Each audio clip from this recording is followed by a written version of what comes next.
5వ అధ్యాయం 8వ వాక్యాన్ని చదువుకుందాం.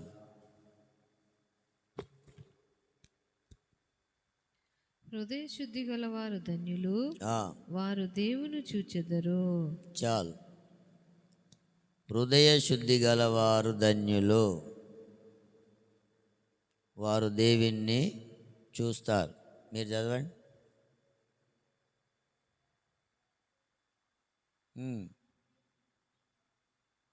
దేవుణ్ణి చూడాలి అనుకుంటే మన హృదయాలు పవిత్రంగా ఎవరి అయితే ఉంటాయో వాళ్ళు మాత్రమే దేవుని చూస్తారని వాక్యం చదవబడ్డది. ఎవరు ధన్యులు భూమి మీద అంటే ధనవంతులు కాదు, అందచందాలు గలవారు కాదు, బలమున్నవారు కాదు,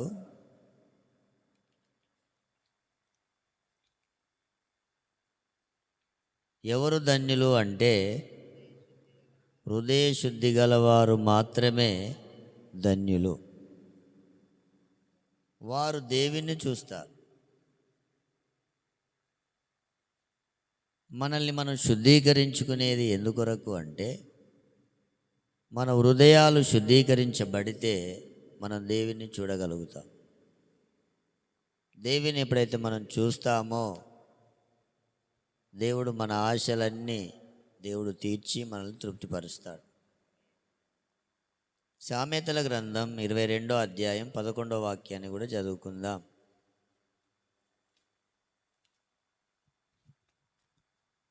హృదయ శుద్ధిని ప్రేమించుచు దయగల మాటలు పలుకువానికి రాజు స్నేహితుడగును. హృదయ శుద్ధిని ప్రేమించే వారికి రాజు స్నేహితుడైతాడట. మన యేసయ్య రాజులకు రాజు, ప్రభువులకు ప్రభు. ఆయన మనకు స్నేహితుడిగా మారాలి అంటే ఆయన ఎవరికి స్నేహితుడిగా ఉంటాడంటే హృదయ శుద్ధిని ఏం చేయాలి? ప్రేమించాలి. దేన్ని ప్రేమించాలి? హృదయ శుద్ధిని ప్రేమించే వానికి రాజు స్నేహితుడైతాడు. మనం దేన్ని ప్రేమించినా ప్రేమించకపోయినా మన హృదయ శుద్ధిని మాత్రమే ఏం చేయాలి? ప్రేమించాలి. యెహోవా నీ పర్వతమునకు ఎక్కదగిన వాడెవడు, నీ పరిశుద్ధ స్థలంలో నిలవదగిన వాడు ఎవడు అని చదివినప్పుడు కీర్తనలు 24:4 ప్రకారంగా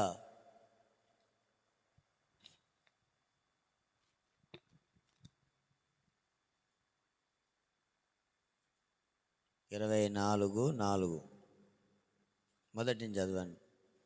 భూమియు దాని సంపూర్ణతయు, లోకమును దాని నివాసములు యెహోవావే. ఆయన సముద్రముల మీద దానికి పునాది వేసెను, ప్రవాహ జలముల మీద దాన్ని స్థిరపరిచెను. యెహోవా పర్వతమునకు ఎక్కదగిన వాడెవడు? యెహోవా పర్వతానికి ఎక్కదగిన వాడెవడు? ఆయన పరిశుద్ధ స్థలములో నిలవదగిన వాడెవడు? ఆయన పరిశుద్ధ స్థలంలో నిలవదగిన వాడెవడు?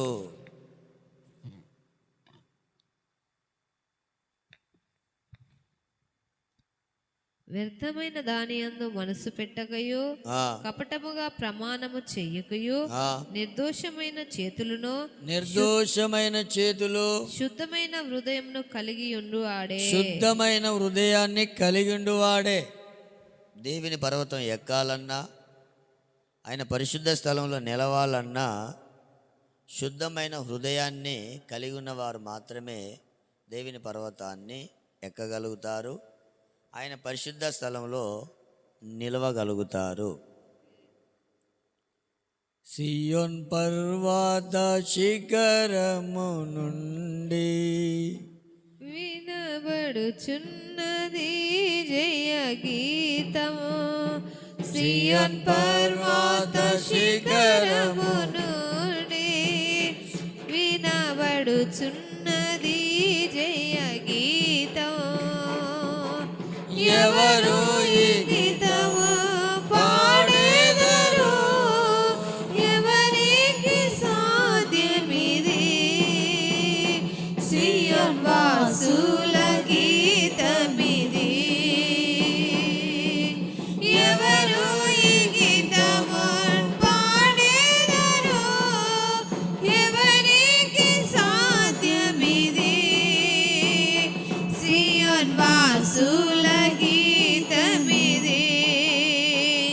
సియోన్ పర్వత శిఖరము నుండి వినబడుచున్నది జయ గీతం. సియోన్ పర్వత శిఖరము నుండి వినబడుచున్నది జయ గీతం. ఆమేన్. 73వ కీర్తన 1వ వాక్యం 2వ వాక్యం.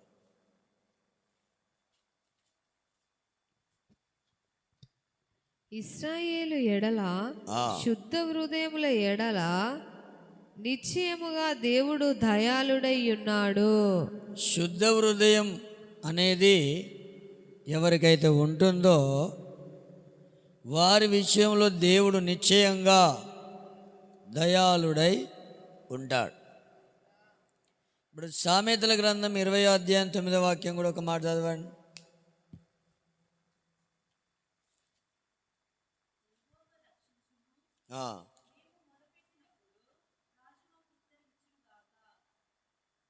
సామెతలు 29. నా హృదయమును శుద్ధపరచుకొని ఉన్నాను, పాపము పోగొట్టుకొని పవిత్రుడనైతినను కొనదగిన వాడెవడు? హృదయాన్ని, శుద్ధమైన హృదయాన్ని కలిగి ఉండటానికి తన్ను తాను పవిత్రం చేసుకునేవాడు ఎవడున్నాడు? ఎందుకొరకు ఈరోజు దేవుడు ఈ హృదయ శుద్ధిని గురించి మనతో మాట్లాడుతున్నాడు? శుద్ధమైన హృదయం అనగా ఒక పవిత్రమైన హృదయం అనేది మనకు ఉండాలని దేవుడు కోరుకుంటున్నాడు. ఎందుకొరకు దేవుడు కోరుకుంటున్నాడని మనం పరిశుద్ధ గ్రంథంలో చూస్తే, దేవుడట పై రూపాన్ని లక్ష్య పెట్టే దేవుడు కాడు. దేవుడు హృదయాన్ని, అంతరంగాన్ని లక్ష్య పెడతాడు లేదా చూస్తాడు. వెండికి మూస తగిందంట, బంగారానికి కొలిమి. హృదయ పరిశోధకుడు యెహోవాయే. మన హృదయాలన్నీ పరిశోధించేవాడు ఎవరంటే దేవుడు.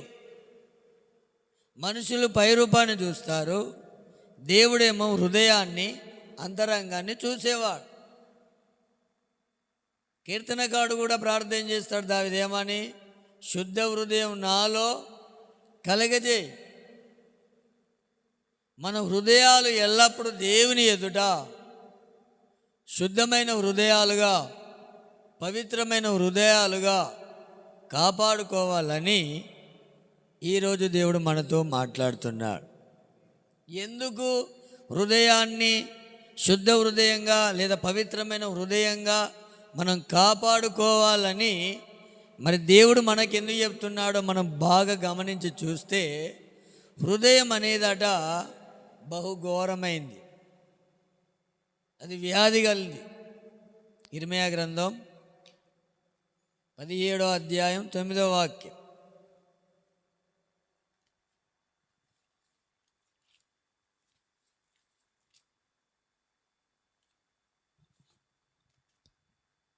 హృదయము అన్నింటికంటే మోసకరమైనది, అన్నిటికంటే మోసమైంది హృదయము. అది ఘోరమైన వ్యాధి కలది, ఘోరమైన వ్యాధి గలది. దాన్ని గలవాడెవడు? దాన్ని గ్రహింపగలిగిన వాడెవడు? ఒకని ప్రవర్తనను బట్టి వాని క్రియల ఫలము చొప్పున ప్రతీకారము చేయుటకు యెహోవా అను నేను హృదయమును పరిశోధించు వాడను, అంతరింద్రియములను పరీక్షించు వాడను. స్తోత్రం. చూడండి, దేవుడే పరీక్షిస్తాడు, పరిశోధిస్తాడు, పరీక్షిస్తున్నాడు. హృదయ పరిశోధకుడు. లోకంలో ఎన్నో మోసాలున్నాయి, లోకంలో ఎన్నో మోసాలున్నాయి. అన్నిటికంటే భయంకరమైన మోసమైంది ఏంటిదంటే హృదయం.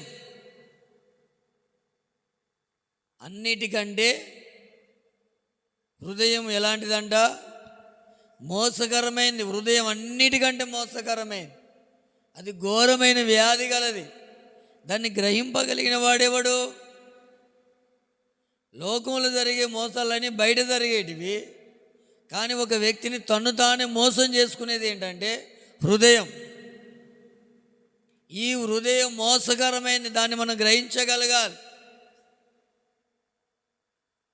దేవుడు హృదయాన్ని లక్ష్య పెడతాడు.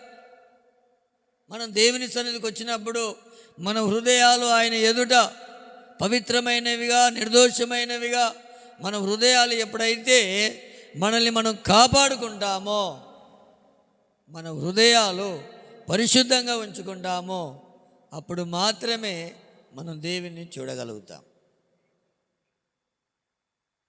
దేవుని చూసేవారెవరయ్యా అంటే శుద్ధమైన హృదయాన్ని కలిగి ఉండాలి. మరి ఇదేమో మోసకరమైందంట. హృదయం మోసకరమైంది. అది మనల్ని మోసం చేస్తుంది, ఇతరులను కూడా ఏం చేస్తుంది? మోసం చేస్తుంది. మోసపూరితమైన ఆలోచనలు ఎక్కడొస్తాయి అంటే హృదయంలో వస్తాయి. అందుకనే పరిశుద్ధ గ్రంథం చెప్తుంది, హృదయం నిండిన దాన్ని బట్టి నోరు మాట్లాడుతుంది. ఈ బాడీకి మొత్తం సాఫ్ట్వేర్ అంతా ఎక్కడుంది? హృదయంలో. ఇక్కడి నుంచే అన్నీ వెళ్తాయి.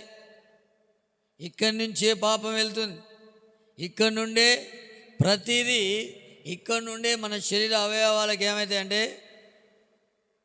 వెళ్ళడం జరుగుతుంది. కనుక మనం దేన్ని కాపాడుకోవాలంటే హృదయాన్నే కాపాడుకోవాలి. అన్నిటికంటే ముఖ్యముగా బైబిల్లో కూడా ఉంది, అన్నిటికంటే ముఖ్యముగా నీ హృదయాన్ని ఏం చేయాలి? కాపాడుకోవాలి. ఎందుకంటే దానిలో నుండి జీవధారలు ఏం కావాలి? బయటికి రావాలి. కనుక అన్నిటికంటే ముఖ్యంగా హృదయాన్ని కాపాడుకోవాలి. ఆ హృదయం మోసకరమైనది, వ్యాధి కలిగింది కనుక దాన్ని గ్రహించుకుంటూ దాన్ని ఏం చేయాలంటే ఒక పరిశుద్ధమైన హృదయంగా దాన్ని మనం కాపాడుకునేటట్టుగా చేయాలి. స్తోత్రం, హల్లెలూయా. చెప్పండి, హల్లెలూయా. మన హృదయంలో అనుకున్నది ఎవరికి తెలుసు? మనం అనుకునేది ఎవరికి తెలుసు? మంచి అనుకున్నా, చెడు అనుకున్నా, కీడు అనుకున్నా, మేలు అనుకున్నా, మంచిగా మాట్లాడాలనుకున్నా, చెడుగా మాట్లాడాలనుకున్నా, కోపం ఉంచుకోవాలనుకున్నా, ద్వేషం ఉంచుకోవాలనుకున్నా, ఏదైనా మన హృదయంలో ఉంటుంది. అది మనకు దేవుడికి తెలుసు. మన హృదయం విషయంలో మనం సరిగా లేకపోతే మనం దేవుని ఎన్నటికీ చూడలేం.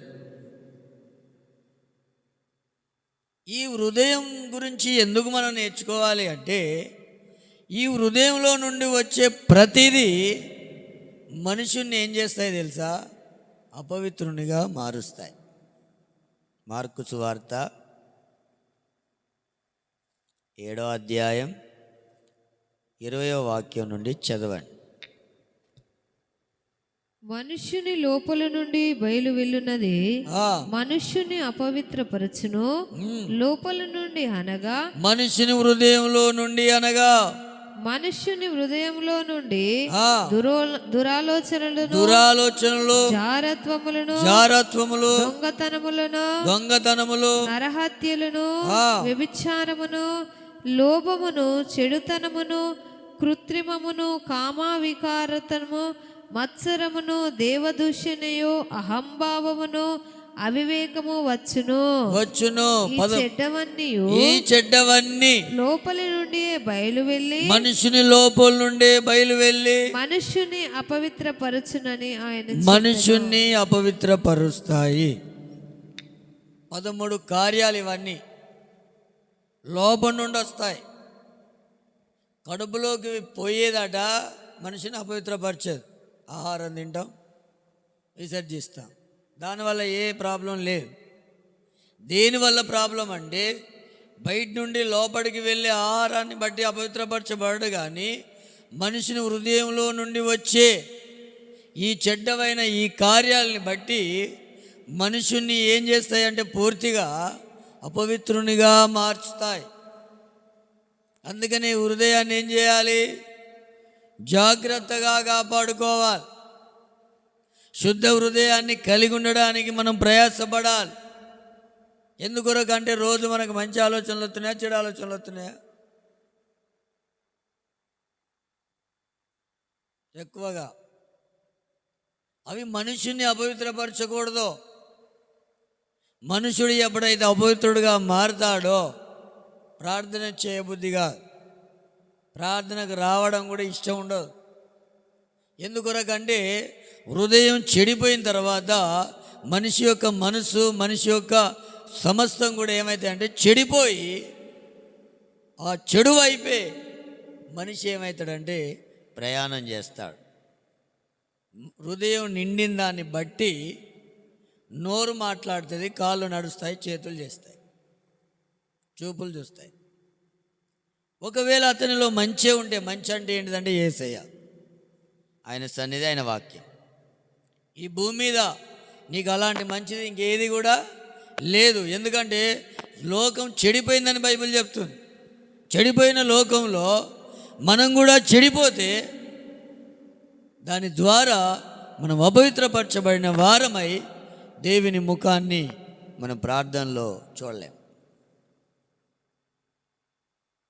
చూడలేం. అందుకొరకే శుద్ధీకరణ కూడికలు. ఎందుకంటే మన హృదయాల్ని మనం ఏం చేయాలంటే పరిశుద్ధపరచుకున్న వారమై దేవుని ముఖాన్ని చూసే వారంగా ఉండాలి. హల్లెలూయా.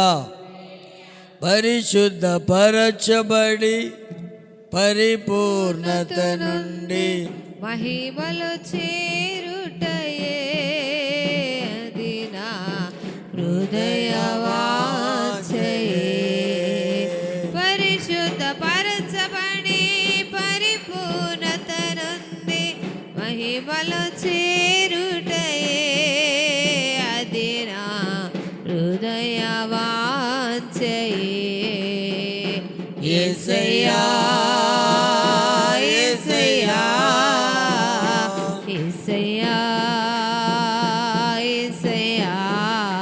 అందరు పాడాలి. యేసయ్యా, యేసయ్యా, యేసయ్యా, యేసయ్యా. ఒక దర్శనం చాలయ్యా నాకు, నీ ఒక దర్శనం చాలయ్యా. ఒక దర్శనం చాలయ్యా నాకు, నీ ఒక దర్శనం చాలయ్యా. సమీపించని తేజస్సులో నివసించు నా దైవమా. సమీపించని తేజస్సులో నివసించు నా దైవమా. నీ ముఖ దర్శనం చాలయ్యా, నీ ముఖ దర్శనం చాలయ్యా. యేసయ్యా, యేసయ్యా. చప్పట్లు కొడుతూ యేసయ్యా, అందరు పాడాలి. యేసయ్యా, యేసయ్యా, యేసయ్యా, యేసయ్యా. ఆమేన్. హల్లెలూయా. సామెతల గ్రంథం 26వ అధ్యాయం 24, 25 చదువుకుందాం.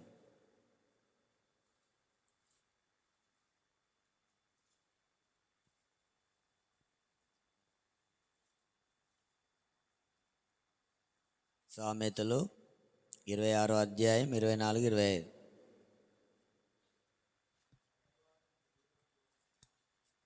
పగవాడు పెదవులతో మాయలు చేసి అంతరంగంలో కపటము దాచుకొనను. వాడు దయగా మాట్లాడి వాని మాట నమ్మొద్దు. వాని హృదయంలో హేయమైన అనగా అసహ్యమైన విషయాలు 7 ఉన్నాయి. స్తోత్రం, హల్లెలూయా. పగవాడట ఏం చేస్తాడట? పెదవులతో మాయలు చేసి అంతరంగంలో కపటం దాచుకుంటాడు. వాడు మాట్లాడినప్పుడు వాని మాట నువ్వేం చేయొద్దు, నమ్మొద్దు. మరి ఎవరి మాట నమ్ముతారు? మంచోని మాట నమ్ముతారా, మాయలు చేసిన మాట నమ్ముతారా? ఇప్పుడు భాష మంచి వాక్యం చెప్తాడు, సరి చేస్తాడు, చక్కపరుస్తాడు, ఎంతమంది వస్తారు? ఎవరైనా వస్తారా? ఎవరైనా ఇష్టపడతారా? ఆడెవడు ఎప్పుడో ఒకసారి వచ్చి మాటలతో మాయ చేసేసరికి అదే పెద్ద ప్రేమ అని కనపడితే, తోటలో సర్పమైన సైతాన్ చేసేది కూడా అదే. అవ్వా నువ్వు తింటే దేవతవైపోతావు, పొగడడం, గ్యాస్ కొట్టడం. అలా పొగడేసరికి అవ్వమ్మ ఆగలేక దేవుడు ఏంది, ఇక నేనే దేవతను అయిపోతున్నా అని పోయింది, తిని దయ్యంగా మారి. పగవాడు పెదవులతో మాయలు. అసలు పెదవులతో మాయలంటే మామూలు మాయలుగా. ఇప్పుడు ప్రపంచమే మాయా ప్రపంచం. మాయలు చేసేటోడికి విలువ, మంచి చెప్పడని కాదు. వాక్యంలో కూడా మంచి మంచి కథలు చెప్పి నవ్వించాలి. ఖండించి బుద్ధి చెప్పి సరి చేస్తే, అబ్బో ఈ వాక్యం మనకెందుకురా బాబు, మనల్ని ఎవరు కూడా ఖండించొద్దు, మనకెవరు బుద్ధి చెప్పొద్దు, మనల్ని ఎవరు కూడా ఏం చేయొద్దు, సరి చేయొద్దు. అలాంటి బోధ ఎక్కడనైతే ఉంటుందో అక్కడికి వెళ్ళాలని చాలామంది ప్లాన్ చేసుకుంటారు. ఎందుకొరకంటే వాళ్ళ హృదయాలు అలాగే చెడిపోవాలి, వారి ఆలోచనలు చెడిపోవాలి, వారి తలంపులు చెడిపోవాలి. వారు చెడిపోయి వారి కుటుంబాలని చెడగొట్టుకొని చెడిపోయిన సమాజంలో బ్రతకాలని చాలామంది కోరుకుంటుండగా, మనం మాత్రము దేవుని సత్యవాక్యానికి చోటిచ్చి మన హృదయాలు పరిశుద్ధపరచుకొని ఆయన ముఖ దర్శనాన్ని చేసేవారముగా మనం ఉండాలి. హల్లెలూయా, చెప్పండి హల్లెలూయా. పగవాడు పెదవులతో మాయ చేస్తాడు, అంతరంగంలో కపటాన్ని దాచుకుంటాడు. వాడు మాట్లాడినప్పుడు వాని మాట నువ్వు నమ్మొద్దు. హృదయంలో 7 ఏయమైన అంటే అసహ్యమైన విషయాలు 7 ఉంటాయట. ఆ 7 విషయాలు మన హృదయాల్లో ఉండకూడదు. అప్పుడు మన హృదయాలు దేవుని దృష్టిలో శుద్ధమైన హృదయాలుగా కనబడతాయి. ఏంటి 7 ఏమైన విషయాలు అంటే, ఇదే సామెతల గ్రంథంలో 6వ అధ్యాయం 17 నుంచి కొన్ని మాటలు చదువుకొని ముందుకెళ్దాం. అవేవనగా అహంకార దృష్టి, కళ్ళలాడు నాలుక, నిరపరాధులను చంపు చేతులు, ఆలోచనలు యోచించే హృదయము, కీడు చేయుటకు త్వరపడే కీడు కొరకు పరిగెత్తే పాదాలు, లేని వాటిని పలుకు అబద్ధ సాక్ష్యం, అన్నదమ్ములలో జగడములు పుట్టించువాడును. చాలు 7 కార్యాలు, 7 విషయాలు అక్కడ ఉన్నాయి హేయమైనవి. 1 అహంకార దృష్టి. ఇది గుర్తుపెట్టుకోవాలి, అహంకార దృష్టి. 2 కళ్ళలాడు నాలుక.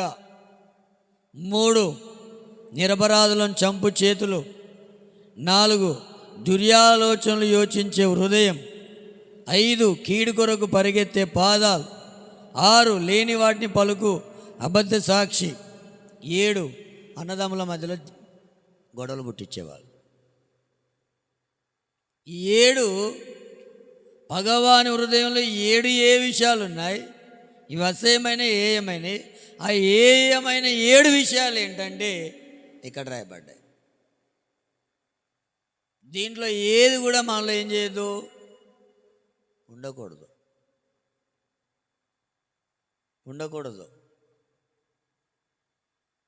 ఇక్కడ రాయబడిన ఒక మాట, దుర్యాలోచనలు యోచించే హృదయం, అనగా దురాలోచనలు అనేటివి మాలో రాకుండా మనం కాపాడుకోవాలి. హల్లెలూయా చెప్పండి, హల్లెలూయా. ఎందుకంటే మనిషిని హృదయంలో నుండి మొట్టమొదటిగా వచ్చేది ఏంటి? దురాలోచనలు. ఇవి మనిషిని ఏం చేస్తాయి? అపవిత్రునిగా మార్చేస్తాయి.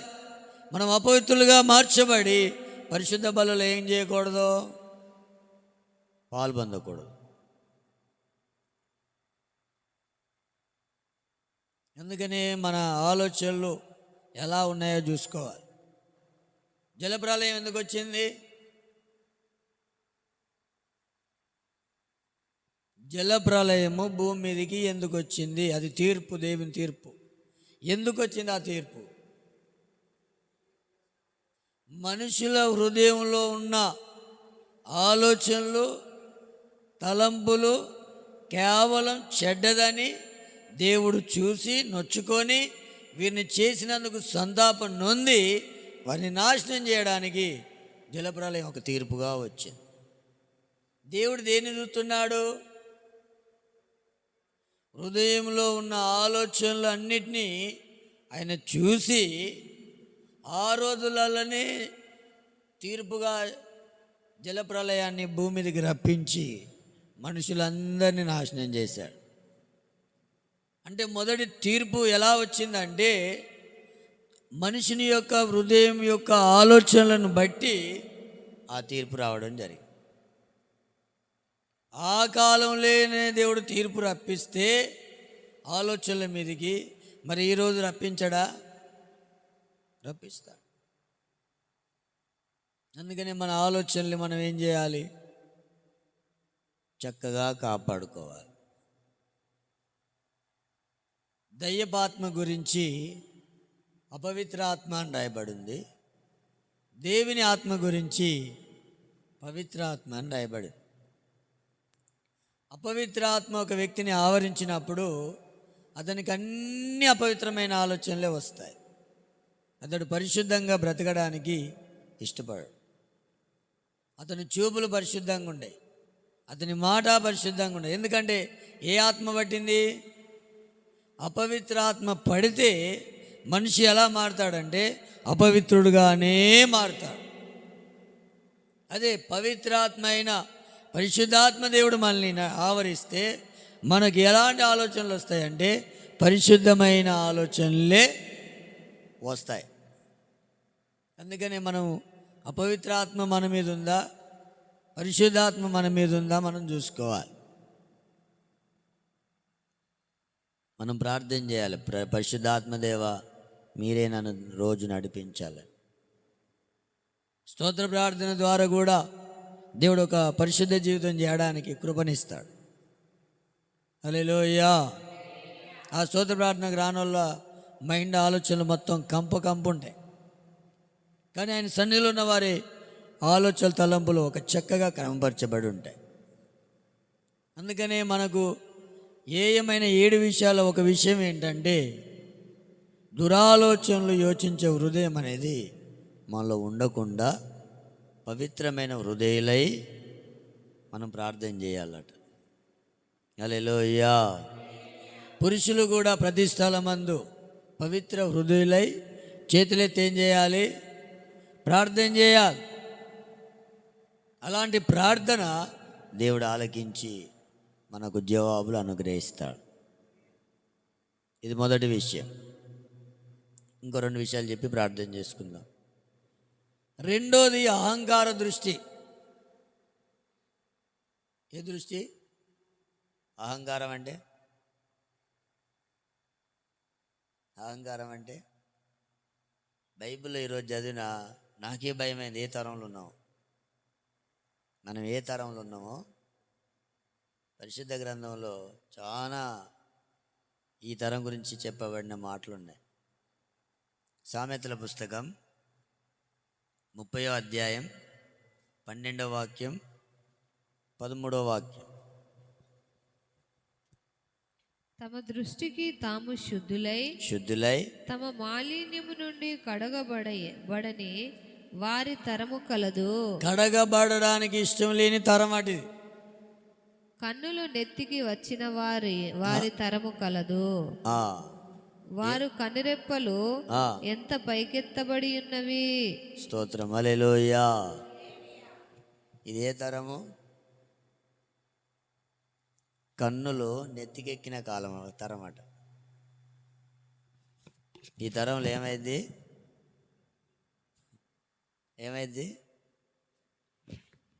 అహంకార దృష్టి అంటే ఇదే. కొంతమంది అంటారు చూసిన, వాడికి చెప్పినా ఇంట్లేడు, వానికి కళ్ళు నెత్తికెక్కినాయి అంటారు. అహంకారం. ఈ అహంకారం అనేది మన హృదయాల్లో ఉండకూడదు. అహంకార దృష్టి అనేది కూడా ఉండకూడదు. అహంకారం అనేది కనిపిస్తుందా? వాళ్ళ చూపులలోనే మనం గుర్తుపట్టవచ్చు. అహంకారం అనేది మన అంతరంగాల్లో, హృదయాల్లో ఉండకూడదు.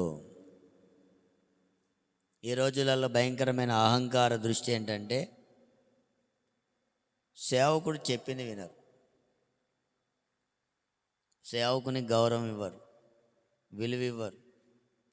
సేవకుని ఫోను చేసినా కూడా రెస్పాండ్ కారు.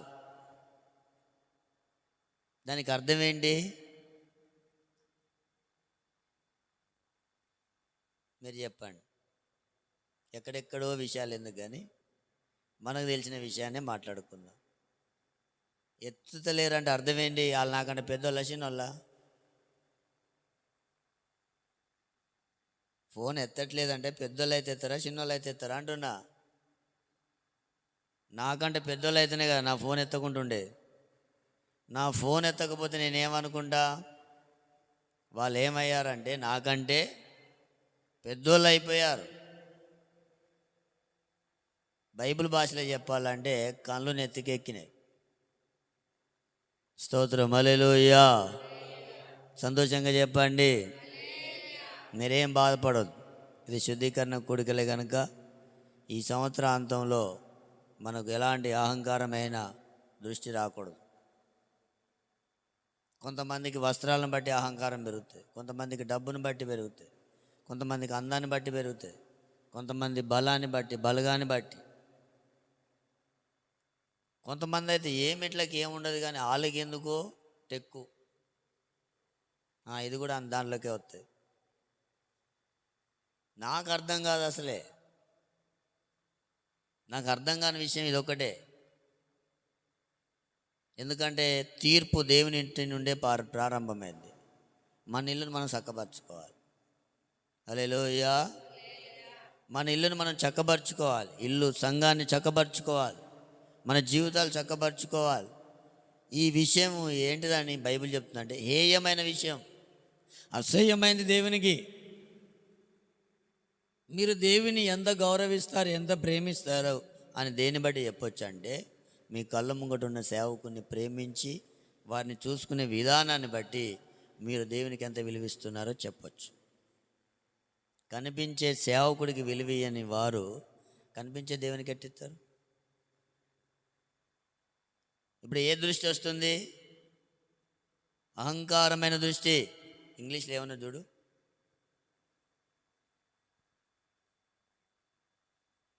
Proverbs 6:17.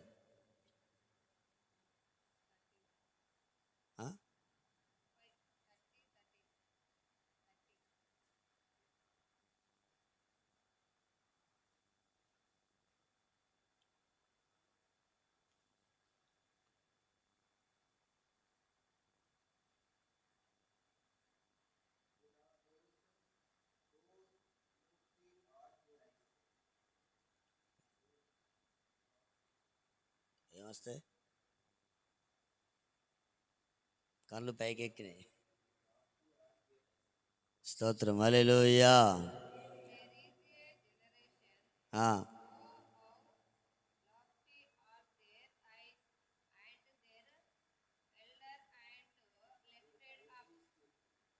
సామెతల గ్రంథం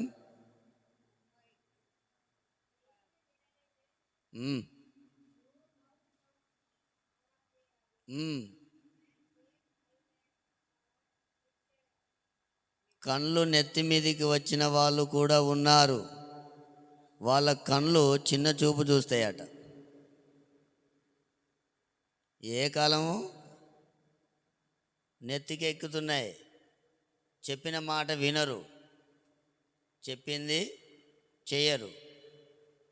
చెప్పిన మాట వినకున్నా, చెప్పింది చేయకున్నా మన కళ్ళు ఏమైనాయి, నెత్తికి ఎక్కినాయి. అంటే అహంకారమైన దృష్టి. మేమెందుకు చేయాలి, మాకేం అవసరం, నువ్వు చెప్పిన వెంటనే చేయాలనా? మరికొంతమంది సేవకులు చెప్తే ఏ చెప్పినా చేయాలనా? చెయ్యకు, నేను చేయమని ఎవడు బతిలాడుతున్నాడు? ఎందుకంటే సేవకుడు నీకు నచ్చినట్టు ప్రసంగం చేయడు. నువ్వు ఎలా జీవించాలో దేవుని ద్వారా తెలుసుకొని నీకు బోధిస్తాడు. హల్లెలూయా. నిన్ను నడిపించడానికే సేవకుని పెట్టాడు, నువ్వు నన్ను నడిపించడానికి కాదు. నేను నిన్ను నడిపించినప్పుడు నడవడానికి నువ్వు ఇష్టపడితే దేవుడు ఆయన నిత్య జీవంలోకి నేను తీసుకొని వెళ్తాడు. ఈ నడిపించడానికి ఇష్టపడని వారు పరలోక రాజ్యానికి ఎట్టి పరిస్థితుల్లో రాలేరు. కొంతమందికి చెప్పినా చెవి మీద పేను పారుతలేదు అన్నట్టు చేస్తారు. దీన్నే అహంకార దృష్టి, కళ్ళు నెత్తికెక్కిన కాలం ఇది.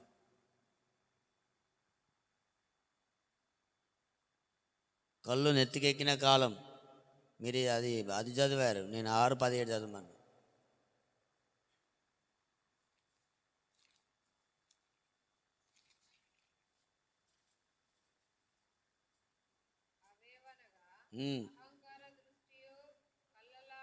అహంకార దృష్టి అనే దానికి చదవండి.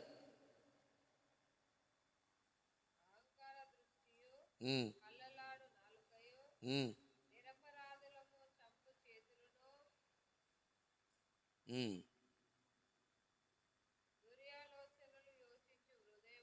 ఉమ్. ఇక్కడ రాయబడింది తెలుగు మూల భాషలో, గర్వంతో కూడిన చూపు. ప్రౌడ్ అంటే గర్వం. అది మనలో ఉండకూడదు. అది మనలో ఉండకూడదు. ఈ రోజులలో సంఘాలలో ఇది ఎక్కువైపోతుంది, విశ్వాసులలో కూడా ఎక్కువైపోతుంది. చెప్పేది ఒకటైతే చేసేది ఒకటి. చెప్పింది చేయకపోవడం గర్వం. మనకు గర్వపు చూపు అనేది మనలో ఉండకూడదు. అహంకార దృష్టి, కళ్ళు నెత్తికెక్కిన కాలంలో మనం ఉన్నాం. మనకే కళ్ళు నెత్తికెక్కితే మన పిల్లలకి ఎలా ఉంటుంది చెప్పండి? వాళ్ళు మన మాట వినరా? మనం వినము, వాళ్ళు వినాలని కోరుకుంటాం. అది జరిగే పనేనా? జరగదు. హృదయంలో ఉన్న 7 విషయాలు అసహ్యమైన వాటిలో దుర్యాలోచనలు యోచించే హృదయాన్ని ఉంచుకోవద్దు. గర్వంతో కూడిన చూపు అనేది మనకు ఉండకూడదు. ఒకవేళ గర్వంగా మనం మాట్లాడకపోవచ్చు, కానీ ఇతరులను చిన్న చూపు చూసినట్టుగా మనం చేసినా కూడా అదొక గర్వం అని ఇప్పుడు మనం చదువుకున్నాం. దాన్ని కూడా తీసేసుకోవాలి. అందుకనే ఎల్లవేళలా దీనత్వం కలిగి, దీన మనసు కలిగి మనం ఉండడానికే ప్రయత్నం చేయాలి. యేసుప్రభు అన్న, నేను సాత్వికుణ్ణి, నేను దీన మనసు గలవాడు. ఆయన పరలోకం నుండే దిగొచ్చాడు. ఆయన మించిన పెద్దవాళ్ళు ఎవరు లేరు, ఇక గొప్పవారు ఎవరు లేరు. అంత గొప్ప వ్యక్తే పరలోకం నుంచి దిగొచ్చి నేను దీన మనసు గలవాడిని, సాత్వికుడిని అని ఆయన చెప్పుకుంటే మనకి వెనక ముందు ఏముండే కానీ చెప్తున్నాం. కొంతమంది ఉన్నారు వెనక ముందు ఏముండే చెప్తున్నారు. మరి ఏం చూసుకొని? ఇప్పుడు కోటీశ్వరుడు ఇంటలేడంటే అతనికి ఏమున్నది? డబ్బు ఉంది కనుక ఎవడి మాట లెక్క చేయడు అసలు. మరి మనకి వెనక ముందు ఏం లేకున్నా మాటినం ఎందుకు? అదే అహంకారమైన దృష్టి ఉండొద్దు. ఓర చూపులు, గర్వంతో చూసే చూపు, చిన్న చూపు, ఇవి మనలో అహంకారమైనది మనలో వస్తే దేవుడు ఊరుకోడు.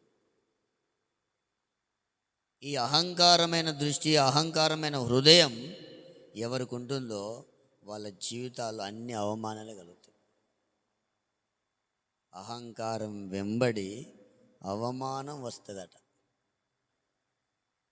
బైబిల్ చెప్తుంది. 8:13.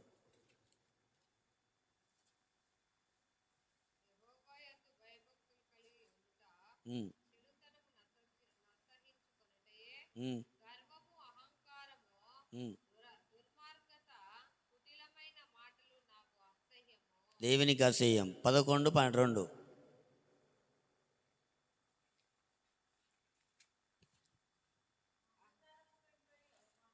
అహంకారం వెంబడి అవమానం వస్తుంది.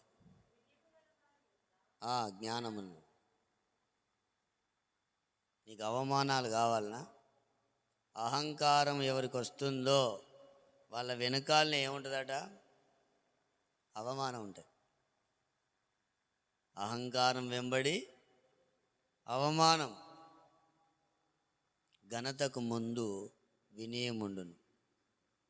దేవుడు మనల్ని ఘనపరచాలి, మనల్ని, మన కుటుంబాలని, జీవితాలంటే వినయం, హంబుల్నెస్, తగ్గింపు, దీనత్వం అనేది మనకు ఉంటే నీకు అవన్నీ స్వభావాలు నీలో రూపించబడుతున్నాయి. అంటే నువ్వు త్వరలో దేవుడు ఏం చేయబోతున్నాడు? ఘనతకు నేను హెచ్చించబోతున్నాడు అని అర్థం. హల్లెలూయా. నీకు అవమానం రాబోతుందంటే నీకేమున్నట్టు?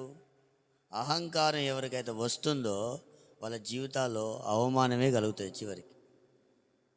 దేవుడు మనల్ని ఘనతలోకి నడిపించాలి అంటే ఆ ఘనతకు ముందు ఏముండాలంటే వినయం ఉండాలి, తగ్గింపు ఉండాలి, దీన మనసు ఉండాలి. అది లేకపోతే దేవుడు మనల్ని ఘనతకు తీసుకొని రాడు. అశ్షూరు అంటేనే మనకు తెలుసు, హిజ్కియా రాజు మీదికి యుద్ధానికి వచ్చాడు. వచ్చి దేవునే తిడుతున్నాడు. ఫరో కూడా దేవునే తిట్టాడు. మా దేవుడు ఉన్నవాడు అనువాడు, ఆయన మమ్మల్ని అరణ్యానికి వెళ్ళి ఆరాధన చేసుకోవాలంటాడంటే ఫరో అంటాడు, యెహోవా ఎవడు? ఆయన పేరేయలే నేను. దేవుని ఏమంటున్నాడు? యెహోవా ఎవడు? వామ్మో, ఎంత ఘోరమైన మాట. దేవుని తిట్టే స్థాయికి వస్తే 10 అద్భుతాల ద్వారా దేవుడు ఐగుప్తుని ఏం చేశాడు? తల్లకిందులు చేసి చివరికి వాళ్ళనే సముద్రంలో ముంచి సమూలంగా దేవుడు నాశనం చేశాడు.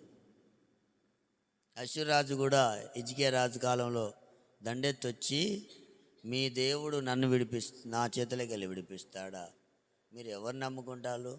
మీ దేవుని నమ్ముకుంటారా?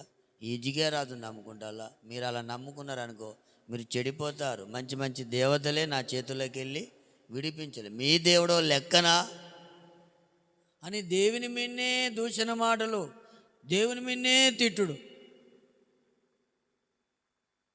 హిజ్కియా రాజు ఏం చేసిండంటే ఆడెన్ని మాటలన్నా అవన్నీ ఒక పేపర్లో రాసుకొని దేవుని సన్నిధికి వెళ్ళి దాన్ని అలాగనే చదువుకుంటూ ప్రార్థన చేశాడు. దేవుడు ఒక రాత్రి ఒక దూతను పంపించిండట. 1,85,000 మందిని చంపింది ఒకటే రాత్రి.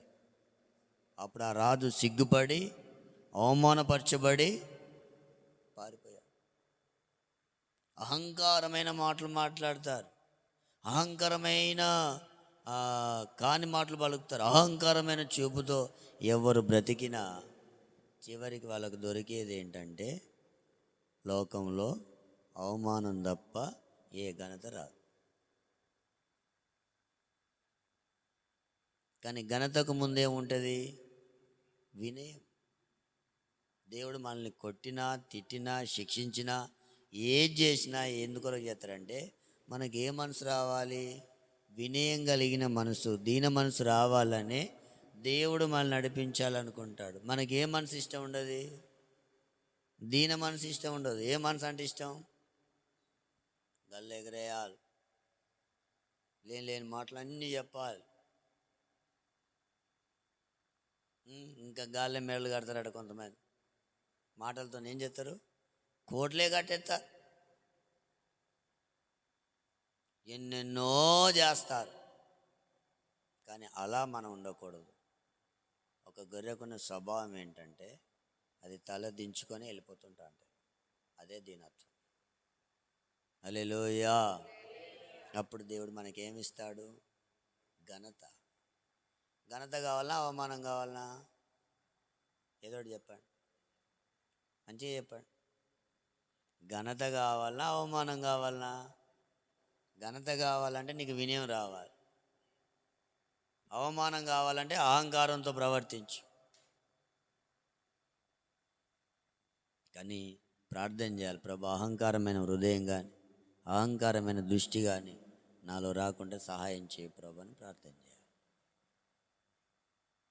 చివరికి ఒక మాట చెప్తా, కళ్ళలాడు నాలుక. ఏ నాలుక? మోసం బలిగే కళ్ళలాడు ప్రవక్తలు తోకాన్ రాయబడి. అంటే మోసపు మాటలు మన నాలుకకు రాకూడదు. హృదయం నిండిన దాన్ని బట్టి నోరు మాట్లాడితే, హృదయంలో మోసం ఉంటే నాలుక కూడా ఏం మాట్లాడుతుంది? మోసమే. ఈ కళ్ళలాడు నాలుక, ఆ మోసం అనేది మన జీవితాల్లో ఉండకుండా మనం ఏం చేయాలి? ప్రార్థన చేసుకోవాలి. హల్లెలూయా. చాలామందికి నాలుక విషయంలో మనం జాగ్రత్తగా ఉండకపోతే ఇది మనల్ని టోటల్గా నాశనం చేస్తుంది. 120 కీర్తన 2-4.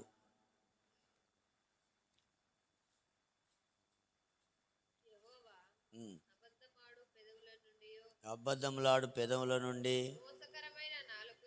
అబ్బో, మన ప్రాణాలు విడిపించబడాలి. దేని నుండి? మోసకరమైన నాలుక నుండి.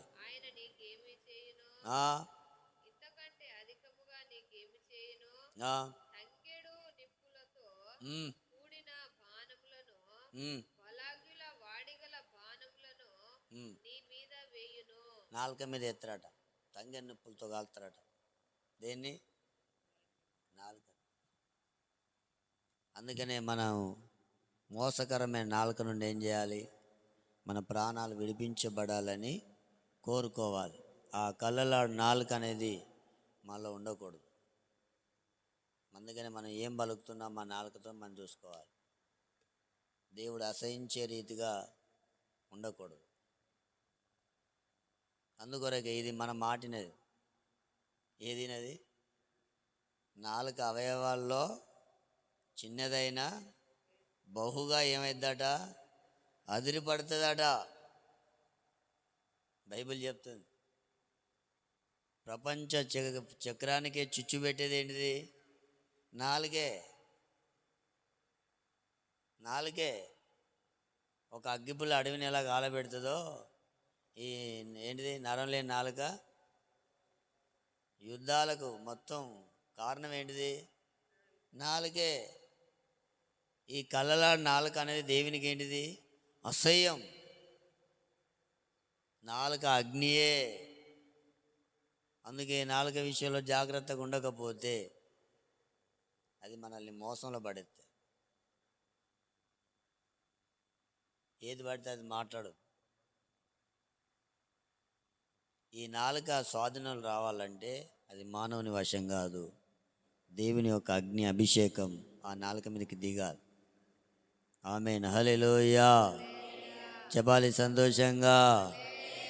పెంతెకోస్తు పండుగ రోజు అగ్ని జ్వాలల వంటి నాలుకలుగా విభాగింపబడి వారిలో ఒక్కొక్కరి మీద ఏం చేశాయి? వ్రాలినప్పుడు ఈ మాటలు రాలేదు, అన్య భాషలు వచ్చాయి. హల్లెలూయా. ఈ నాలుక కాల్చబడేది దేని ద్వారా అంటే అగ్ని ద్వారా మాత్రమే కాల్చబడుతుంది. అది కాల్చబడితే మాలో కళ్ళలాడు నాలుక అనేది ఉండకుండా దేవుని యొక్క పరిశుద్ధ భాషలు మాట్లాడే నాలుకగా అది మారుతుంది.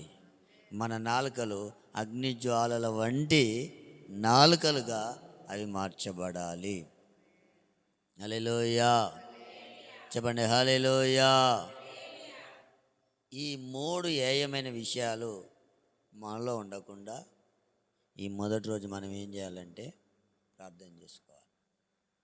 దురాలోచనలు యోచించే హృదయం, అహంకారమైన దృష్టి, కలలాడు నాలుక మనలో ఉండకుండానట్లుగా మనం ప్రార్థన చేసుకొని ఈ మాలో నుండి పూర్తిగా మనం తొలగించుకోవాలి. అప్పుడు దేవుని అగ్ని అభిషేకం మన నాలుకల మీదకి దిగుతాయి.